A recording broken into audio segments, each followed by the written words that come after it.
Hey, welcome to Bite Size Chat. Super excited today. I still have two of my brothers joining me on the couch to discuss a very important topic. I hope you sit through and enjoy the segment with us.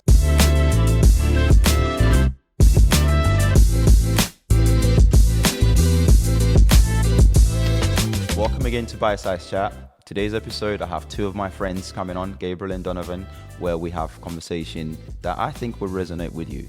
So stick with us and enjoy. Let me put it out here. Tomorrow is Donovan's birthday. So maybe we can give you a little bit of happy birthday clap. Happy birthday. Thank you guys for taking the time to come here and help me do this. I'd like to start with a little bit of introduction. Who's Donovan? Donovan is a child of God who's on a journey, and it's a fun journey. Who's Gabriel? I'm Gabe, also a child of God. I grew up here in Taiwan, but my parents are American. I'm American, and I've been living in Taiwan most of my life and teach English, and like a lot of people do, and just loving it. I have a lovely wife and 3 rambunctious children. Reason why I wanted to sit down with you, we've spoken, we're friends, we've shared a lot of time together, and we've spoken about a few things, as men. But one thing that I think we sometimes touch on is this thing that I think some people don't like to talk about. Let me be clear. Some men don't like to talk about it. It's mental health. Let's give ourselves the space to talk about the modern man and mental health. In research-wise, they talk about 77% of men experience mental health symptoms, yet only 40% never discuss them, highlighting the stigma and the barrier. I wonder, I think part of it could be cultural stigma, they don't want to discuss it.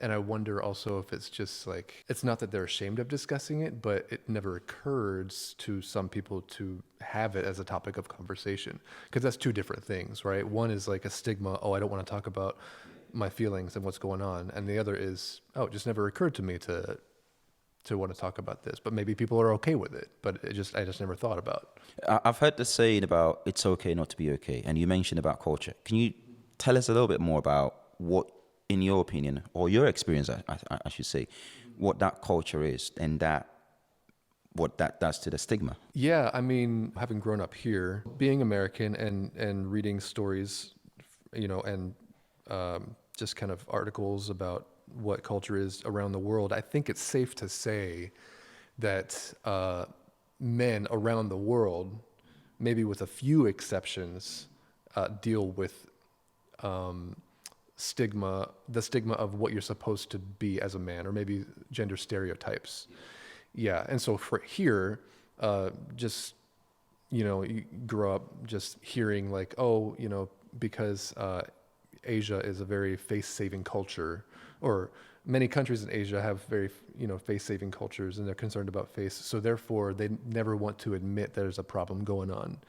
And that's why counseling and this, that area of expertise is needed, but also not always sought out as much as it could be. And maybe it is more so now than it used to be, because that's what counselors are trying to do, is saying it's okay to talk about this stuff, and that's becoming more accepted here, which is good. But that's kind of the stereotype, I guess, I had growing up and hearing about that specifically in certain Asian cultures. It's harder to talk about things, and it's not just guys, but men and women, but probably harder for guys to admit there's mental things going on, or that you're depressed or whatever it is. Whereas you hear it's easy to make stereotypes, but to contrast with the West, where it is more accepted. And you have things like the American Psychological Association, which even just having that organization is like saying, hey, it's okay to talk about stuff. Yeah. And I think, with you, your immediate experience will be in Taiwan or across Asia, for example. What about yourself, Donovan? Your view on the culture and the stigma. Okay, so when you talk about the culture, I think it's interesting what he was saying, because for me, it was mental health is one of those things you approach from a standpoint of learned behavior. I learned from my father, who learned from his father. And I also learned from my mother's father, so my grandfather. So my mother's father, he was a guy who, his mom passed away when he was very young. So he was raised as a single child with his father. And it was not an easy life. His father had no idea how to teach him how to be a man, a complete man, because a father can't teach you what you're supposed to do and how you interact with a woman. A father can't, they really can't do that. You need that balance. And he never had that balance. So when he grew up, he was, a guy who had mental health issues, just like everyone, right? But he didn't necessarily know how to deal with those issues. And just like my father he is a very quiet guy. In terms of mental health, he'll just sit there and he doesn't talk much. But when he says something, this is it. He's laying down a law. But he's always a great guy. So I learned about mental health from him. It's like you watch your father, and my father doesn't talk a lot. So he's not just going to open up and just share something. So I grew up that way. And that was just how it was in the family. We didn't just share a whole lot of things. But the interesting thing is that this whole modern concept of mental health is new to me, but I have a cousin, she's a female, but she talks a lot and she opens up and she talks about things, mental health things. And I thought it was interesting and somewhat refreshing because her mom is a lot like my dad, and they come from the same family. They don't talk about things. So you have this situation where she's willing to talk, and I just thought it was refreshing because she was talking about her mom. I'm like, he's so much like my dad. And now we have this new generation where people are like, yeah, you can talk about it. But for me, it's like the whole comfort level. How comfortable am I talking about it? And who do I talk to about it? And that's important. Who do you talk about it, right? I think there's two parts to this, whether you choose to talk about it or the society you grew up in, learn behavior, encourage people to talk about it or empower people to talk about it. When we're saying it, are we saying mental health in general terms, or are we saying our feelings? I think you're right. And I love that you picked up on that. Mental health in general, but also our feelings, because if we're not talking about those feelings, especially the negative feelings, they become it. Yeah, they start eating away at you, and that affects your mental health. Exactly. So they are, I guess, symptoms. Your feelings, how you feel, becomes this sickness. And I think when people say mental health, is always the negative, but you have to have a healthy mental health and an unhealthy mental health.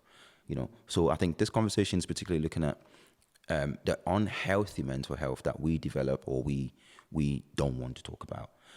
And when you talk about willingness, all three of us here on the sofa are fathers. We're uncles, we're cousins, and what are you doing specifically? Or let me put it this way: are you looking at your kids and saying, what I've learned because of the learned behavior, which leads to me not opening up, am I doing something different here with these kids? Yeah, I'll speak to that. So with my father is the greatest father in the world. Couldn't ask for a better father. However, I don't remember my father ever telling me that he loved me, but he never missed an opportunity to show me that he loved me. He was always there. He was always positive. He would always support me, but he never actually said it. So one of the things for me, it was hard for me to actually say to anyone, I love you. And then I said, I want to be able to say that to my kids. But I also want to be like my father and be able to show them that I love them and just be there for them, support them, and not break them down, be able to build them up. But in addition to that, yeah, I tell them all the time, I love you. And so my daughter, she's like, she'll hear it and she's like, I guess in that age. So, no, it's always been like that. Yeah, she's just that person. But my son, from day one, I tell him that and he responds to it, So I think it's good for me. It's a simple thing for some people, but just being able to get over that hump and just learn how to open my mouth and say it. Yeah, I think it's very helpful. Okay. I agree to that. I mean, I grew up, my dad was an expat, if you can put it that way. He worked in Austria for a long time. So in that period, it was letter writing. Back in the 90s, he would write us letters Sometimes he would do a cassette recording, for example, and record stuff on a cassette. He would post it through to us, and we'd just all gather around the tape and play it and hear it. And it was a different experience. Technology, right? Nowadays it's the video calls and stuff like that. But he always told us that he loves us. He would always write in his letters that he loves us. So for me, it's not about not able to tell my kids that I love them. It's maintaining that and being consistent with it. Because at some point when you grow, things change, things happen. And it got to a point where things have changed a little bit, and you're growing up and he's growing up, and it's almost as though I don't say that anymore. Is it because I'm old and you're old and you didn't tell me you love me anymore? Or, so those things change. But it got to a point I realized that we were all men now and growing up, and life is life in. And, he will be dealing with things that he doesn't share. And I remember he shared a story with me about living with his uncle. And, he went through a lot living there. And because of that reason, he doesn't like Christmas. Because when Christmas comes around, he feels, a certain type of way. And that's trauma that he's not dealt with. And that's mental health. So in that period where it's supposed to be family, happy times, he changes a little bit. And it took him a long time to express that to us and starting to deal with that. But most people, I wouldn't have known. But at that time, it was always like, this is the real Grinch. Is it because, like we're talking about, expressing love? Is it because people would express they love, but then they wouldn't show it, and so he would associate more with, okay, if you're going to express it, I'm going to be skeptical about that? No, he didn't get that at home. So he didn't get that from his uncle that he grew up with. So for him, that period was just negative, unhappiness, and he's grown up with that, But the weird thing is, during Christmas, he always made it the happiest time for us. So talk about, your dad never told you that he loves you, but he's done something different. That's what I think I'm looking at it, that's what he's done with us. But he still struggled personally during that period. He would get us the gifts around Christmas. He would play the music, and you get the feeling this Christmas. But he personally would not share. He personally was dealing with that. He would sit and watch his children being happy, but he wasn't happy. In that sense, you can tell because of that. And that's because he's never shared until he spoke to us about it. He shared about it. And I think he saw that I now have my own children. I've created this world of my own, and I can make myself happy about it. And he began to sort of open up a bit more. And did you notice a change after he opened up, like in his demeanor, like the subsequent Christmases and everything like that? I mean, it would kick in every now and again. You would have some Christmases where he's just not for it. So I think I've put it down to he just don't like Christmas, But the talking part aspect of it and doing something different to the learned behavior, I see that in him, because the stories he tells you about the things he don't like or the things that traumatize him growing up, he does the opposite to us. Mm-hmm. I think that's natural. I mean, in one sense, like I think everybody, guys and girls, whoever, like they take a mental note, or they make a mental note of the things they don't like that their parents did, or the ways they were, or whatever, and they're like, I'm not going to treat my kids that way, or I'm going to be different when I'm a parent, I'm an adult, and I think in a lot of ways, even though we want to do things differently, sometimes we will still channel, whatever it was that was modeled growing up, and it's hard to break that cycle, right? It's generational trauma. It's difficult to break it unless you talk about it, and unless you talk about it freely and openly, and ideally with your parents, while you have them, and kind of talk about how things. Because I think that's when it comes to mental health, and when I think about this, I think like I feel like I grew up with a pretty healthy family. I think mainly my parents are both. My mom is more expressive than my dad is, but my dad grew up with 7 siblings, and so he, you can imagine he grew up with like just a lot of emotions, and people talking about things, and I think I have very colorful relatives, and just able to, I guess, in many ways, wear their emotions on their sleeves. And so I never felt like that wasn't modeled for us. You know what I mean? And so I think my dad had a problem with his temper, and so I have to watch out for that myself. And I think it's easy for especially when you have kids, it tries your patience, right? And I think even if you say I'm never going to lose my temper, it's like no, you don't know what it's like in the moment, right? And you're going to say something that you regret, and being willing to apologize. And that's something that my dad modeled for us as well. Like I remember one time, because we would all have family devotions once a week, which is, for those who don't know what that might be, it's, as a Christian family, we would talk about the Bible, some kind of passage, and pray together. And one night I was in middle school or high school, and he just apologized for his temper. I remember thinking, that's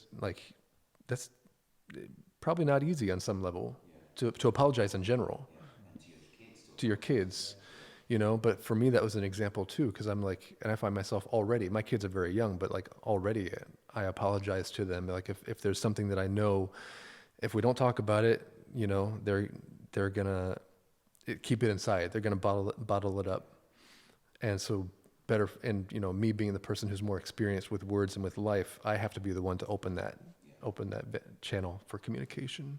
Yeah. And I think, we come from a home before we go out there to the world, right? And we're looking at this from our home perspective. What about in our professional lives? I think the world now, the working world now, it's different. And post-COVID, even more different. What are some of the experiences that you both individually have had at work that you think it's either adding to my mental health positively or negatively, or I've seen it with my colleagues and friends at work? And, it's very difficult because people bring a different part of themselves, in my opinion, to work. Yeah. Yeah. So I'll piggybacking off of what he said earlier. He said it's important to actually talk about it.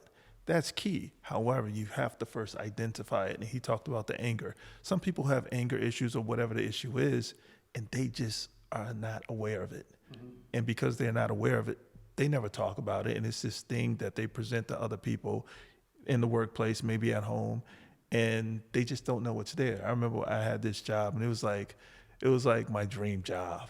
And I started working at the job, and it was a toxic place. And it was a place where most people were not married, most people were divorced, and it was just a sort of culture there that was just not good for me, because I had been married for I just got married. Yeah, I just got married. I've been married maybe 6 months before I got this job. And for me, I'm a new guy. I'm just married, and there are women here, and no one's married. And then you see the behavior of certain people, and it's just like, it was one of those things. It tried me, if you will. And for me, in terms of mental health, I had to go home every night to my wife, and this is like first year marriage. We had our own issues, and then I go to work, and it's like, this is just in my face. And it was one of those issues for me. I had to decide who I wanted to be, what type of man I wanted to be, what type of employee I wanted to be. Because when I was younger, I played sports. If you knew me in the classroom, just around, I was a nice kid, really cool, laid back, chill. You put me on the sports field, any arena, I was a completely different person. I mean, I was just uber competitive. I had to win. But that was just one side of me. So, I'm in a workplace environment, and I had to decide, who am I going to be? And it was really hard for me to say, okay, this is the person I am. This is the person I want to be. And this is, what I'm going to do. And I don't think I had the support of my wife at home. I don't think she knew what I was dealing with, because I didn't really know what I was doing. So I couldn't really talk to her about it. Yeah, but I knew that there was something there, something going on. And it was like, make a choice, make a decision. And I stayed there for a while, and then it was so toxic, the company dissolved. But, it was one of those things. From that point on, I knew who I wanted to be, and I knew I was committed to it. In that space, were you seeing people who were being negatively affected, their mental health being negatively affected by that culture, which is in that space? How was the business dealing with it? the business did deal with it. I know the guy who was my direct boss. He told me he knew I had just got married, and he said, "Look, this is how things are. No one's married here. Everyone's divorced." And he was in a relationship, long-term relationship with a woman, and they weren't married, but they lived together. And so it was like he told me what the ground was, and I said, okay. And it was just every day. It was always something new people coming in, and it was just a loose environment, you know. And then like we were a relatively small office, but we would go out and we would interact with different agencies, different, you know, public groups, and just being in those environments made it even worse.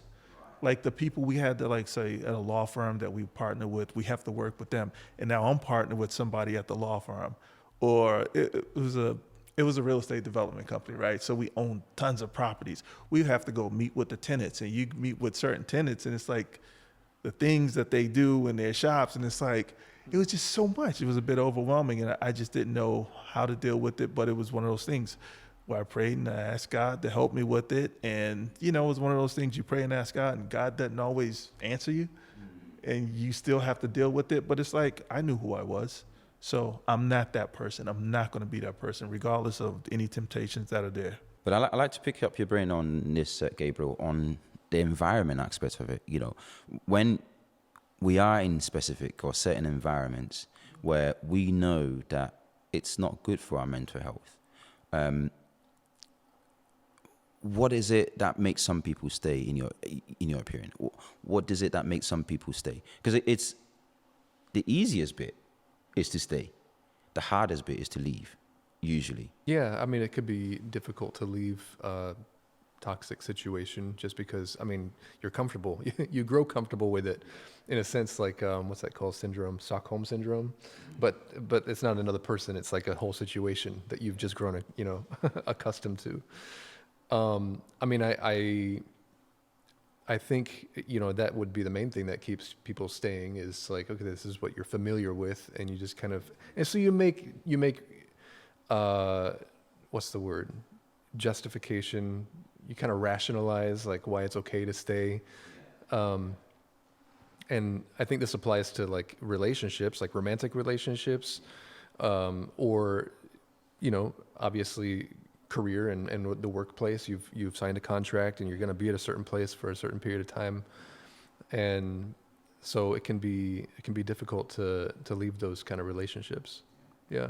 And I think it's important to identify the environment you're in and how, I guess, conducive it is to the negative mental health, which would, I guess, hopefully lead you to leave, by realizing that.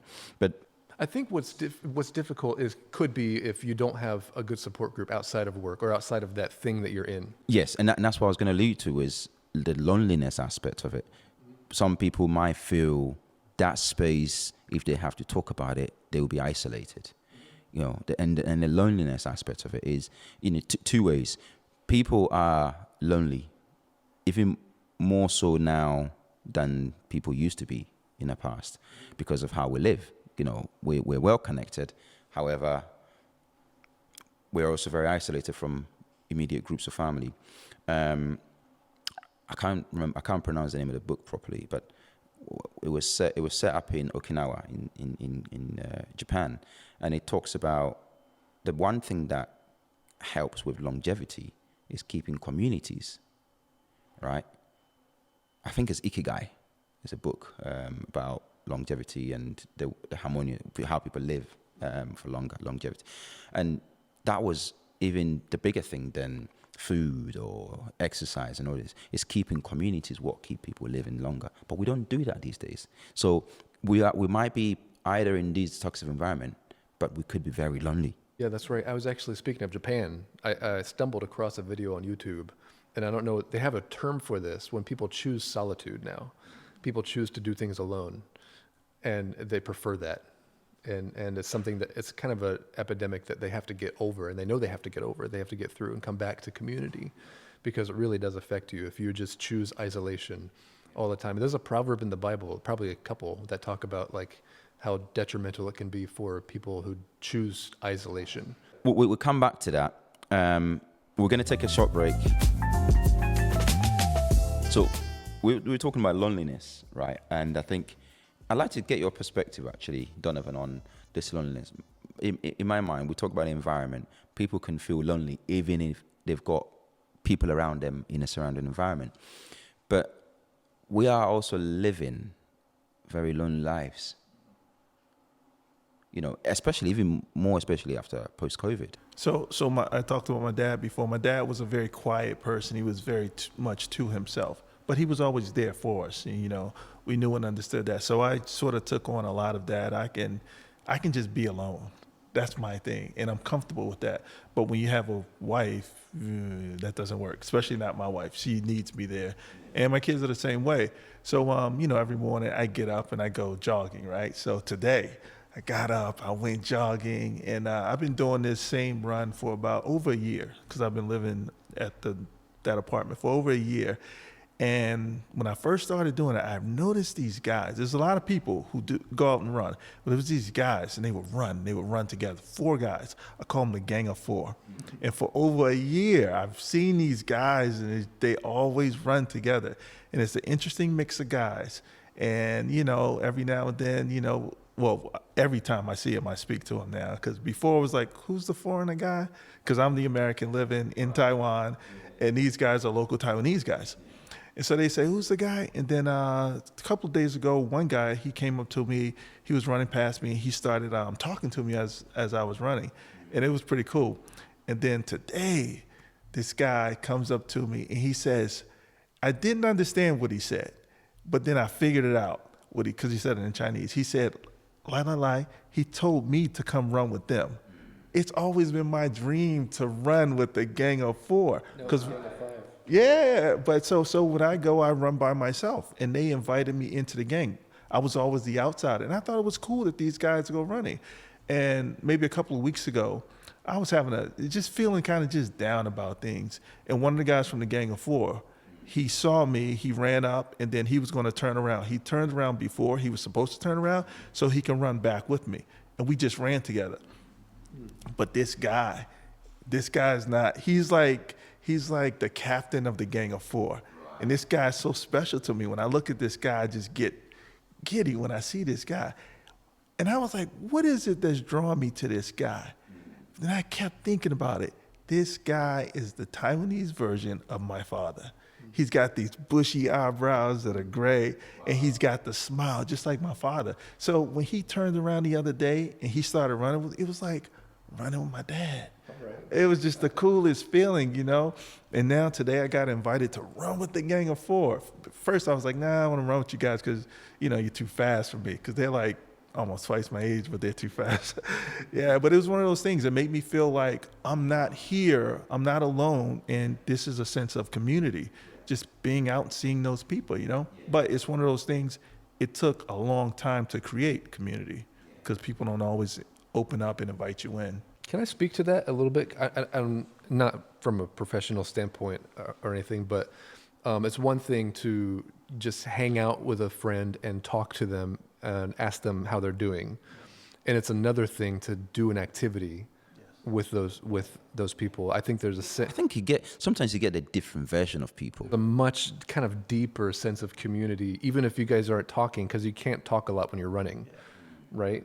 But when you're doing something together, that's why, you know, people have their lives changed when they go on a mission trip, for example, because they're not just hanging out talking, they're going and serving other people together, or whatever it is, bowling, or, you know, that's why, you know, team sports are such a great thing, because you build a bond with people that you can't just by talking. Yeah, and I think if the absence of community lead people to sort of other things, which becomes their community. You know, we're talking about substance abuse or drinking, for example. You know, some people would use that as a coping mechanism, or it could be, this is the way I deal with my mental health. How have you seen that sort of drive people even more negatively, you know, when it comes to mental health? Yeah, I mean, I think a lot of people do go to alcohol to deal with certain things when they don't have a way of expressing it otherwise, or they don't know how to cope otherwise in life. I'm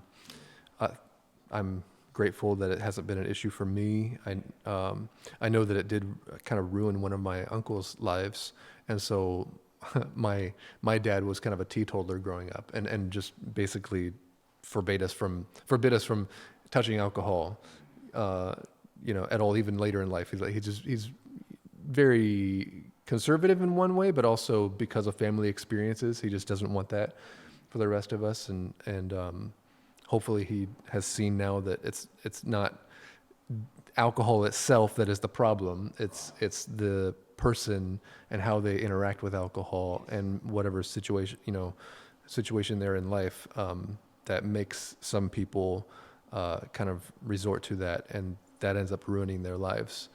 But yeah, I mean, I don't know. Do you have any experience? Yeah, I do. I'll tell you two quick stories. One, that first job that I said was my dream job. There was a guy, and he was by far the smartest guy in the company. I mean, hands down, the guy was just brilliant. It was like, how does he know that? How does he come up with that? And it was just, the guy was just so brilliant. But the guy, he was just a guy who was really smart. Then I got to know him, and every day he'd come to work, and you knew he was drinking. He would show up, and he was, he drank a lot before he came to work. And then I got to know him a bit, and then, he was dealing with a lot of stuff. I mean, he was separated from his wife, and he wasn't able to see the kids, and I guess that was, I don't know, but I guess that was his way of dealing with it. And going back to me, I remember I got a job working in Taiwan 25 years ago, and I was never a drinker. My parents didn't do they did when they were very young, but by the time I was around 5, 6 years old, they stopped drinking, But my uncles and stuff, they would drink sometimes. And we grew up in a household where we just didn't drink. So 25 or so, I moved here to Taiwan, and I had like a next door neighbor. And one day I went to his apartment, and this guy had like a table, a dining room table. The only thing that was on the table were bottles of alcohol, and they were empty. And I mean, he and I would go out and Did he live alone, this guy? lived at home. He was my next door neighbor. We lived in a duplex. My house is here, his is there. So he would always come over to my place. And sometimes I would go over to his. When I went over to his, I saw all of this alcohol, and we would go out. And before this, I never really drank. I was not a drinker until I started hanging out with him and another guy. And they would always drink. So I would just go out, and I was like, no, I don't drink. And when you don't drink, everybody wants to buy you a drink. So I'm like, okay. And so I started drinking more than I'd ever drank in my life, because I'm hanging out with these guys. And one thing I realized is that if I'm hanging out with you pretty much every night after work, we go out, why are all these empty bottles here? When did you drink the empty bottles of alcohol? And it's like, he must have been doing this when we weren't together. And that's the thing was with the loneliness is when he's around you, you guys are going out to bars and stuff, drinking. That's his community.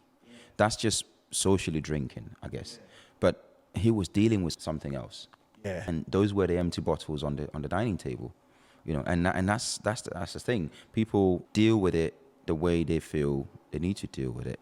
And these substances or drinks are not necessarily the way out. In fact, a lot of the time, it's the way down. I read a stat somewhere that says 3 times men are more likely to become dependent on alcohol and substance abuse.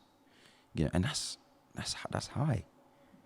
That's very high. And you think of how many people are suffering loneliness and, leaning on to substances and things like that. And I'm not an expert, and I don't like to give that expert opinion or anything like that.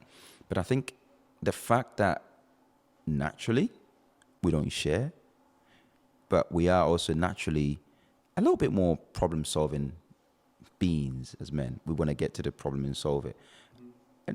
I don't think our solutions are always the best. Yeah, I mean, everybody has different vices too. Just because I don't struggle with alcohol, like my parents used to worry about it, and so I had one time my mom felt very reassured when it was the same bottle of, I think, vodka or something. 3 years later, it wasn't finished. And then she's like, okay, I don't have to worry about Gabe, because like he just never touches it, like very rarely. But everybody's got their vices. For some people, it's video games. They spend tons of time playing video games. Yes, yes. It could be an escape, or it could just be something that they feel like they can, in this area of life, have a sense of accomplishment and control or adventure. For me, it's not video games either, but it might be some kind of I don't want to say gambling per se, but I'm drawn to that type of investing, kind of the riskier investing.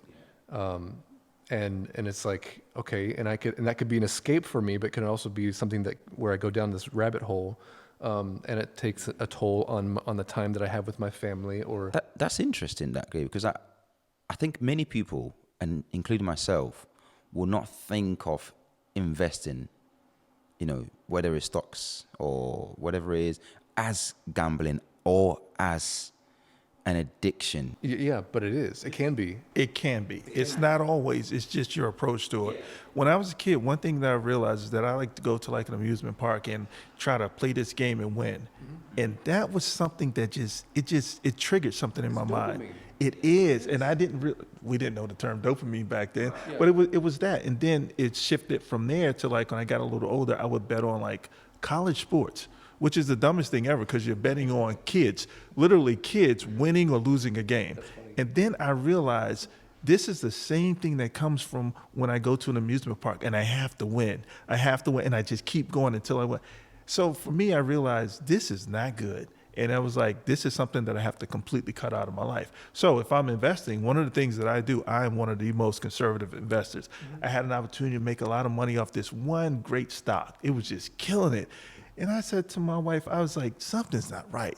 Because my mama always said, when it seems too good to be true, it is. And it just kept going up. But I said, you know what, we should take our money out because we don't want to lose our money. And so as a man, I had to make a decision.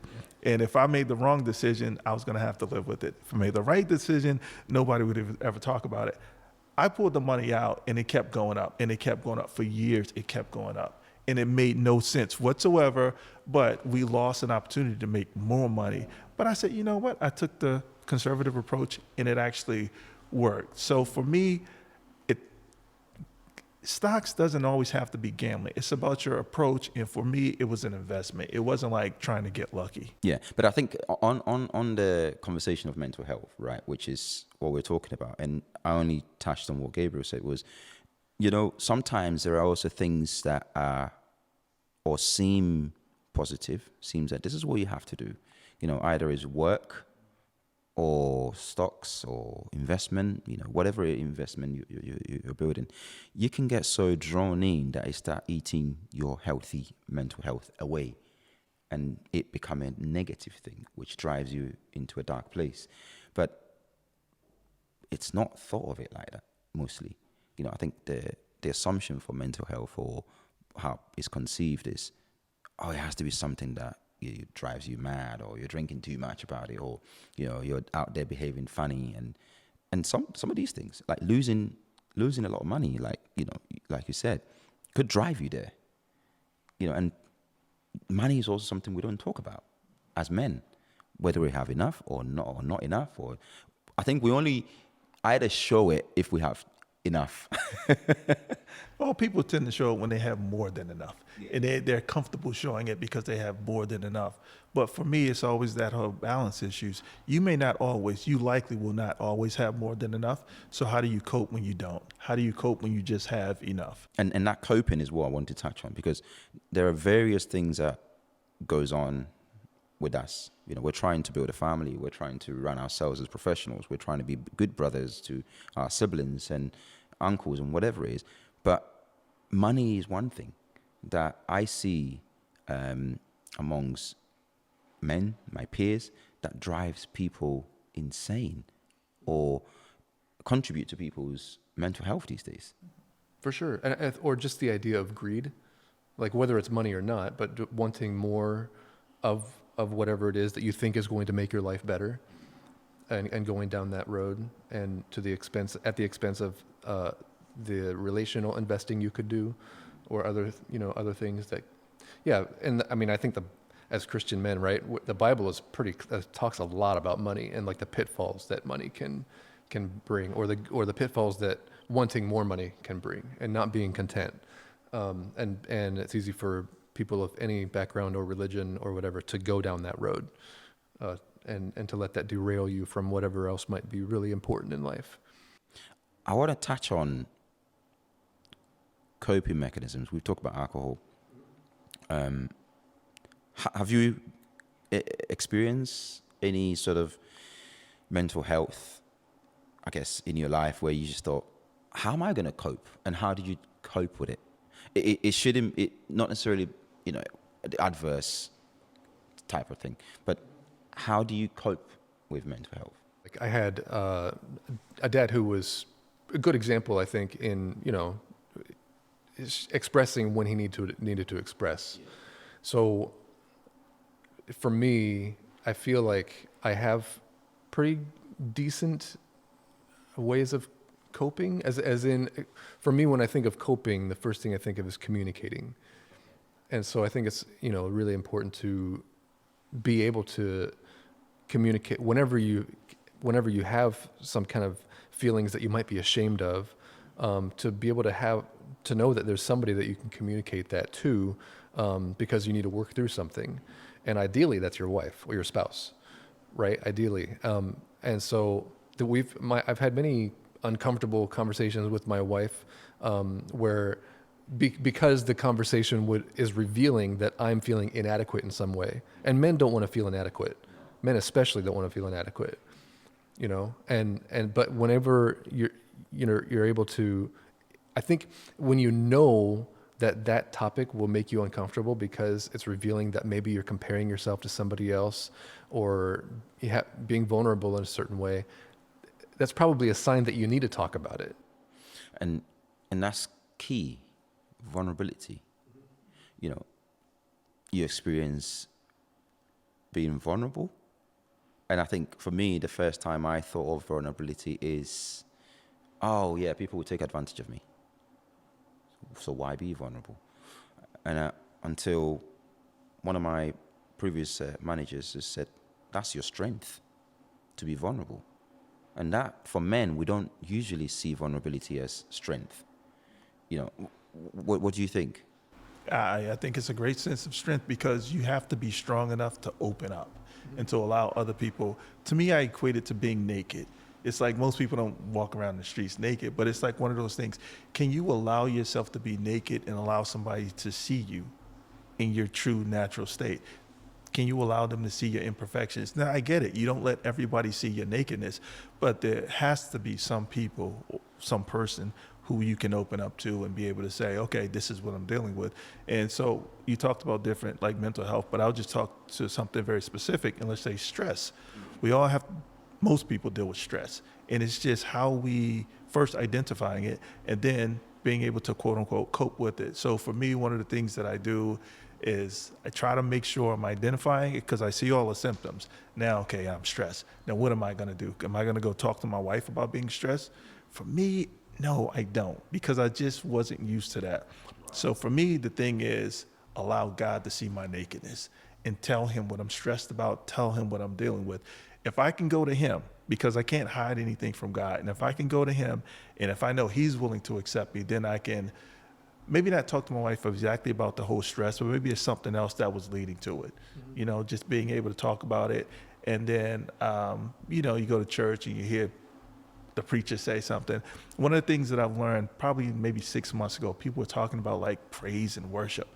And I was like, oh, okay, that's cool. And I've heard people praise and worship in church and stuff like that. But one thing I started doing is like playing worship music and listening to it, listening to the words. When I listen to the words, it changes something, because I'm no longer in a place where I'm focused on the thing that has me stressed. If you focus on the negative thing, then that negative thing will just start eating away. If you focus on something different, a positive thing, the negative thing is still there, but now you're looking at it from a different perspective. It's big, but it's not that big. We can deal with it. So sometimes for me, coping is shifting my focus. And first, if I go to God and I talk to him about it, and then I start maybe listening to a worship music, it just puts me in a different place. And so that's one of the things that helped me. I think reminding yourself of God's truths, it can change your perspective. Yeah, not just his truth, but also how big he is. Because a few days ago, I said it to my daughter. I said, big God. Because it was like, anything I'm dealing with or you're dealing with, God can help you through it. We sometimes forget how big, how great, how awesome he is, you know? So it's like, big problem for you, but he's seen us, been there, done that many times before. Yeah. And I think it's, you know, that sense of vulnerability to help you put yourself in a place where you can then either, you know, cope with it positively or talk about it to get more out of it, or more help for it. We don't tend to do that, right? Because not many people see the vulnerability as a strength. They see it as, I think I would say most people would see it as a weakness. Well, I think that we should point out why it's hard to be vulnerable. Maybe there's many reasons, but one key reason is because whatever you put out there, like you said, being naked, right? Whatever people can see, people can also use against you. So if you can hide yourself, you know, the way that you want and not show people certain aspects of yourself, they can't technically use that against you. But when you've, whether through words or your actions or whatever it is, shown a certain aspect of yourself, that's what people can use against you. That's why we criticize celebrities so much, right? Because their lives are out there. They've exposed themselves. They've chosen that life. But I think that's one reason why it's hard to be vulnerable. And it's good to be vulnerable. And we're attracted to people who put themselves out there, but it's a double-edged sword. Yeah. I think it's important that you limit what you expose out there, or I think maybe limit might sound like you're hiding something, but you manage what you put out there. And I think it's important to do that, though. It's very important to do that because one thing you have to realize is that not everyone has your best interests at hand.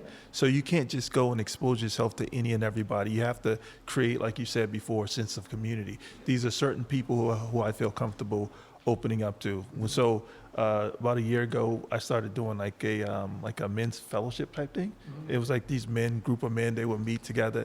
And the guy who started it, he said, I want to make sure we have a group of guys who are committed. And the thing he was getting at is that if the people are coming and they're consistent, then you build a sense of community. Now people feel comfortable opening up, being vulnerable. I know you. Mm-hmm. I've talked to you about this. I've seen you here, I've seen you there. And it's like, oh, okay, and then I can talk to this guy. So that was one of the good things about it. They haven't done it this year, but last year it was great because I got to meet guys and we just talked about things and guys would open up. And then when other guys open up, of course, you feel a bit more comfortable. You open up, you start talking about things, you know? Yeah. So, yeah, I agree with that. I agree that not everybody has your best interest at heart. Many people would use whatever you put out there to make themselves feel better, you know. And this whole thing about deflecting onto others, it's very easy done by a lot of people these days because everybody's hiding something.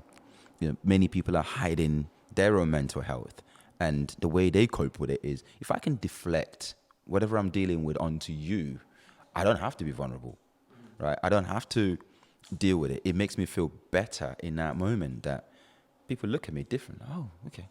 You know, and it wears people down and that. So managing what goes out, coping mechanism. But I think if we bring it down to us as men, we've talked about how we are trying to break a generational cycle.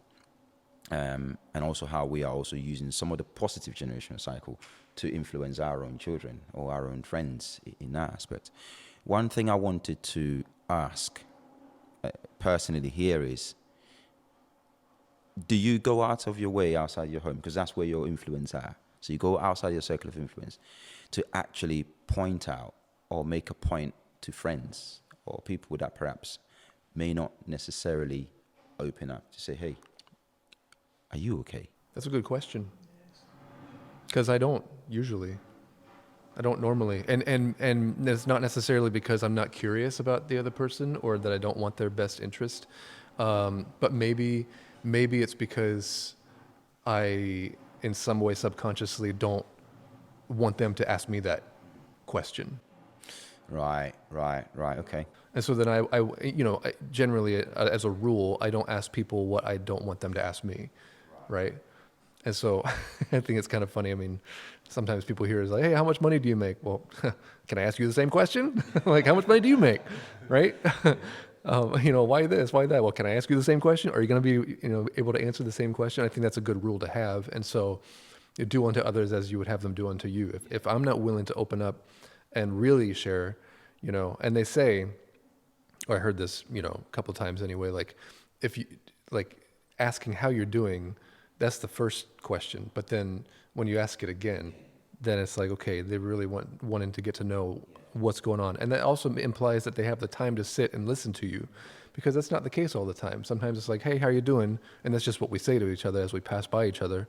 But there's a difference between that and like, hey, I am actually here. I notice you're going through something.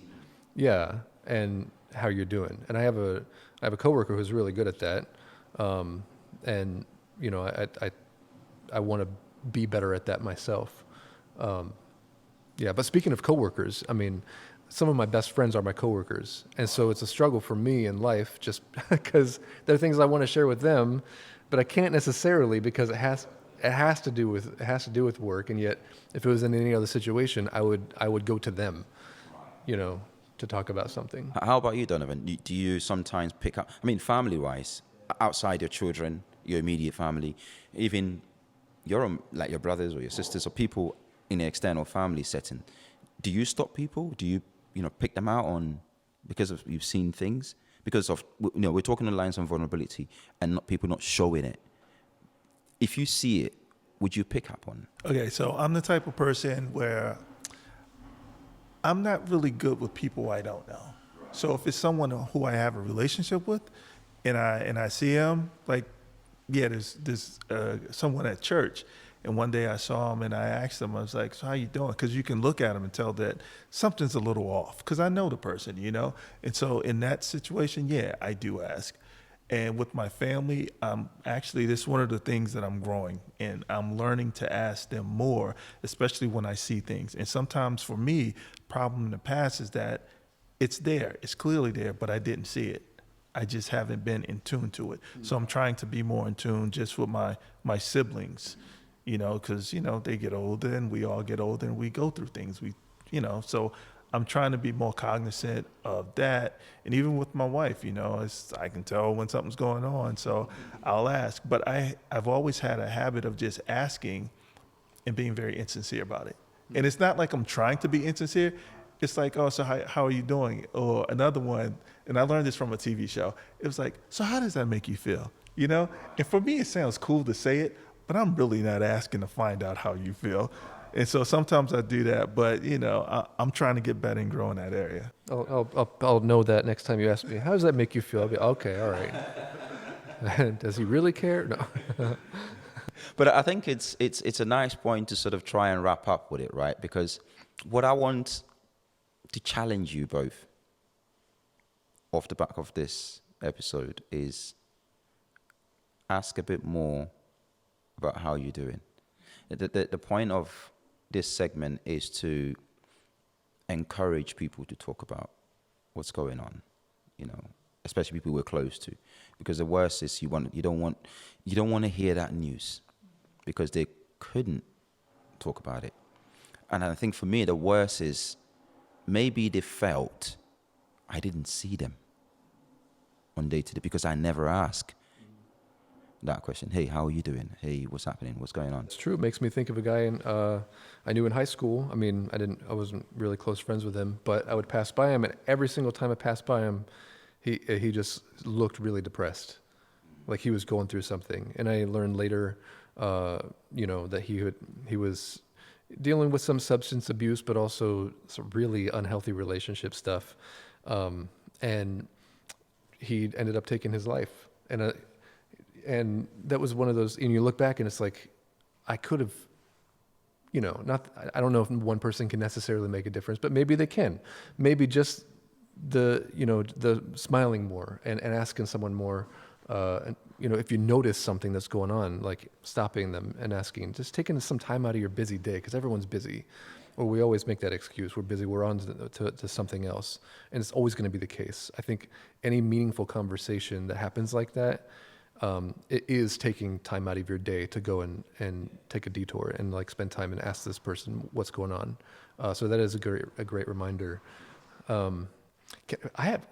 I know you said you were going to wrap up, but I got a question for you guys, because we're all dads and we're talking about mental health. And one thing that contributes to a lot of people's mental health growing up, maybe specifically guys, but girls too, but guys in particular, in many countries around the world, are discouraged from crying when they're from a young age.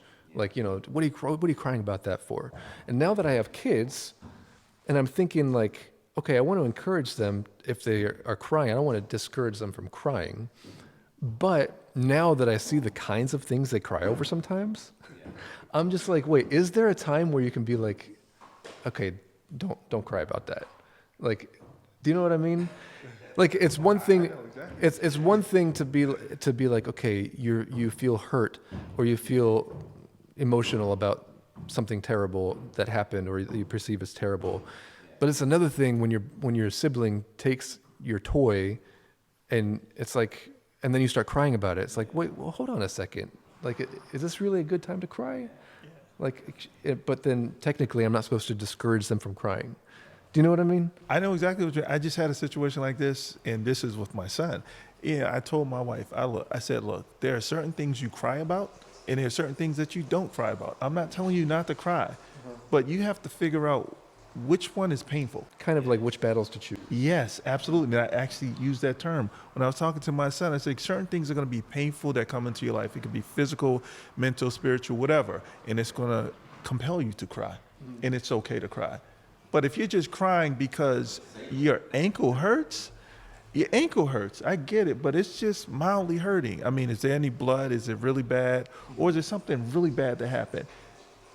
If it's not that bad, learn how to deal with a little bit of pain. Now, that's really tough to say, because at what point does a kid figure out how much is too much, how much is too little? But as a kid who's going to turn into an adult, you have to learn that. And one thing I said is that, okay, so if you're in the military and you go out there with your buddies and you got to go take this hill and you twist your ankle,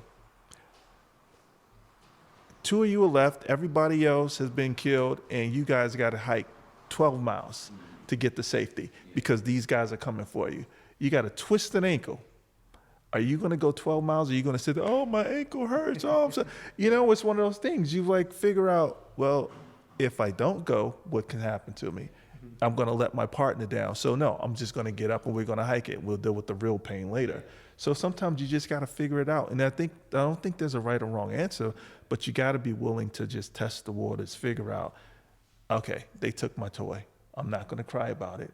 I'm going to maybe tell mom and dad about it, talk to them about it. Figure out another way to communicate about it. Absolutely. Because crying doesn't solve every problem, but when it hurts. There is time to cry, and there is time to talk about things. And sometimes crying it out is good, but often crying it out and not talking about it is equally as bad. So the communication aspect is, for me, is more key. Yeah, cry it out is good, but talk about why you cry and what's making you cry. It's important. So does that mean you're going to accept my challenge? Is we do a bit more of asking, we do a bit more paying attention, to the people around us who perhaps may be in a space that we can pick up on, that it's this person may be in a negative space, and how can I help? Asking that question. I'm going to practice that. I think I'm going to practice a bit more of that this year, but I want to challenge you guys to do a bit more of that as our token of, helping people, our friends, our family deal with mental health. Yeah. It's been wonderful having you guys here. I think we can go on and on and on about this conversation. We have so much to share, so many stories and inspirational points to give. But it's been one for me that I can pick a lot from you guys. And I think it will be also appreciated by our listeners, our viewers, to see different point from different cultures, different backgrounds, different views, and tap into that. And I hope that people listening or watching us will be vulnerable. We'll ask the question, take our challenge up as well, you know, to our viewers, and ask your friends, your family, your colleagues, when you spot those moments, just say, hey, are you okay? Because it's okay not to be okay. And we all need to talk about it. Thank you. Thank you. Donovan. Thank you, Gabriel, for coming. And it's been wonderful. And there we have it. Thank you, Donovan and Gabriel. And thank you, listeners and viewers. We hope you enjoyed it. So please subscribe, like, and share.